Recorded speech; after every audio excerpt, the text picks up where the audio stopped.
নমস্কার। ঠাকুর শ্রী শ্রী রামকৃষ্ণ পরমহংসদেব এবং মা শারদার চরণে আমার সশ্রদ্ধ প্রণাম জানিয়ে ভিডিওটা শুরু করছি।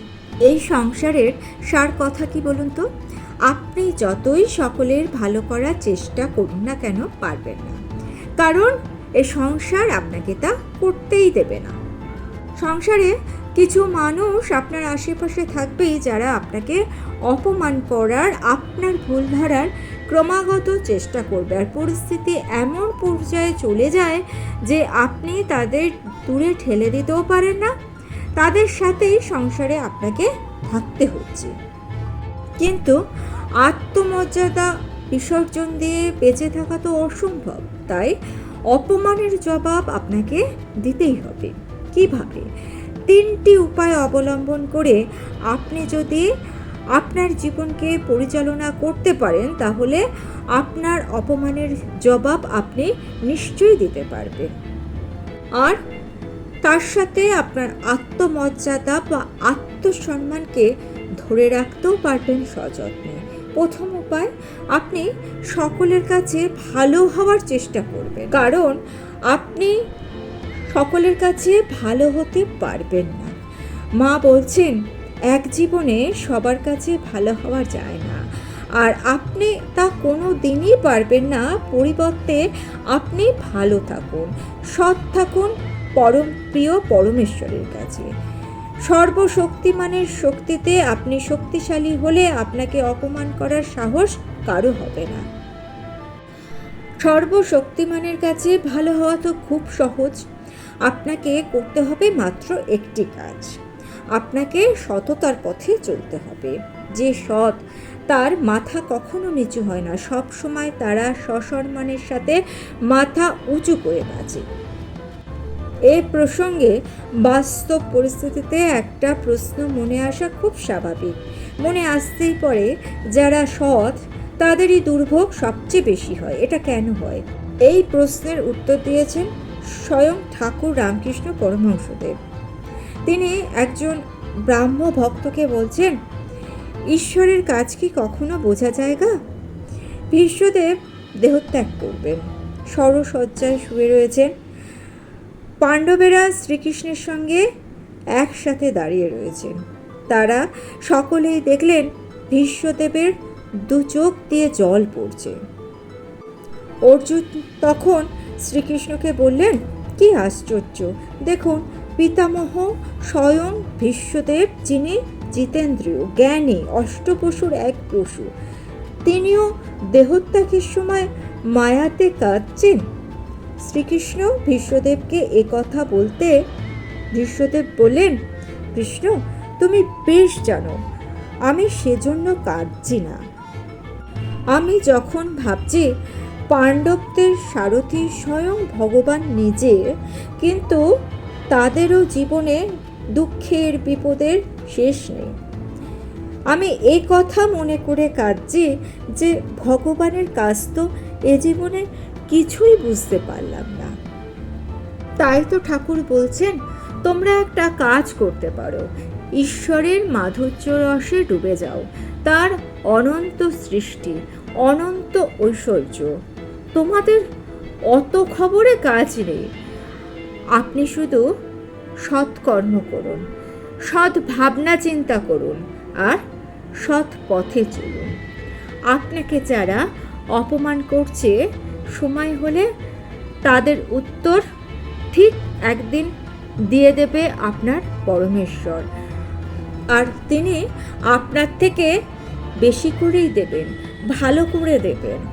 আপনাকে কিছুই করতে হবে না। আপনি অন্যের অন্যায় আচরণ কখনোই নিয়ন্ত্রণ করতে পারবেন না, কিন্তু নিয়ন্ত্রণ করতে পারবেন নিজেকে, নিজের আচরণকে। নিজের ক্রোধকে সম্বরণ করতে পারবেন, তাই কখনো উত্তেজিত হবেন না, মাথা গরম করবেন না।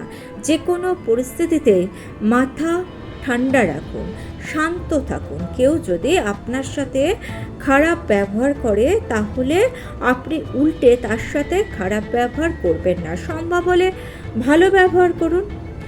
এতে দেখবেন তারা নিজেরাই লজ্জা পাবে। আর যদি তা সম্ভব না হয়, তাহলে ঠাকুরের নির্দেশে দুর্জনের সাথে দূরত্ব বজায় রাখুন। আপনার মধ্যে যে শক্তি রয়েছে, যে ক্ষমতা রয়েছে, তা ব্যবহার করুন সৎকর্মে।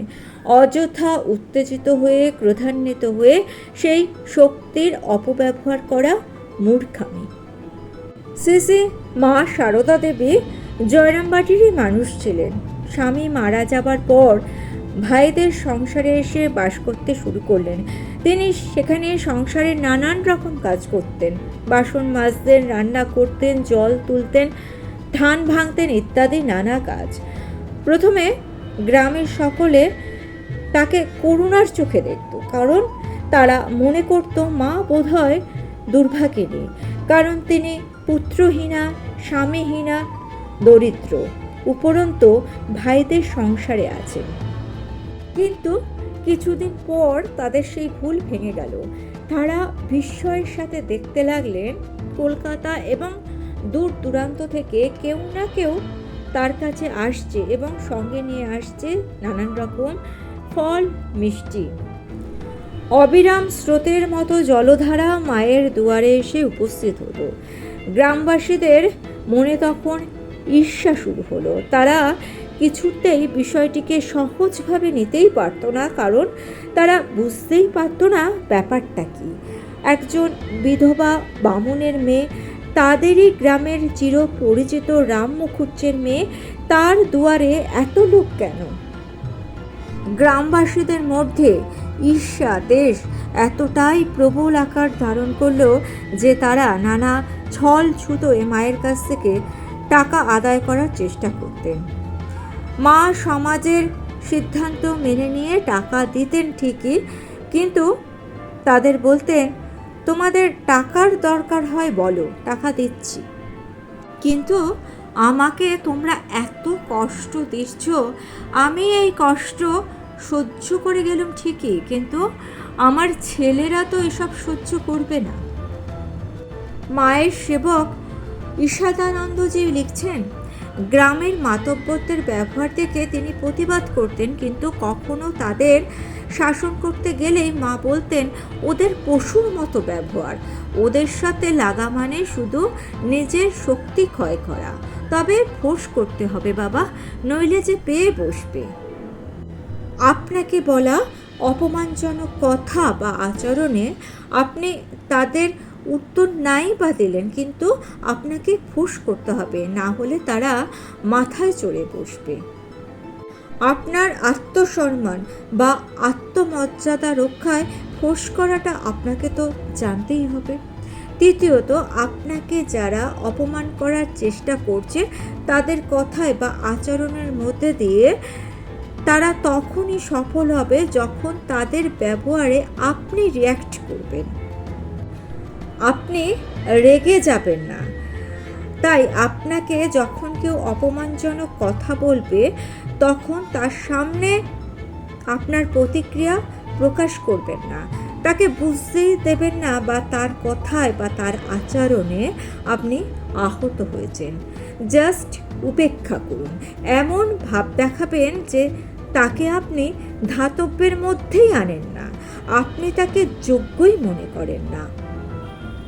আপনার স্ট্যান্ডার্ডটা যে হাই সেটা তাকে আভাসী ইঙ্গিতে বুঝিয়ে দিন।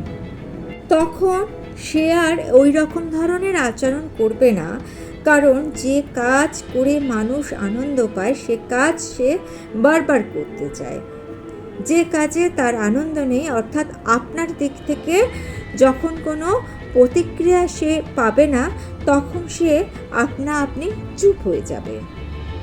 তবে আপনাকে আপনার অপমানের নীরব প্রতিবাদ করতে জানতে হবে। প্রতিবাদের ভাষা নানান রকম হতে পারে, সবসময় যে উচ্চস্বরে প্রতিবাদ করা হয় এমনটা কিন্তু নয়। আপনি আপনার অপমানের প্রতিবাদ নীরবেও করতে পারেন। উচ্চস্বরের প্রতিবাদে যে প্রতিবাদ এমনটা কখনোই নয়, বরং নীরবে প্রতিবাদের ভাষা অনেক বেশি কার্যকারী।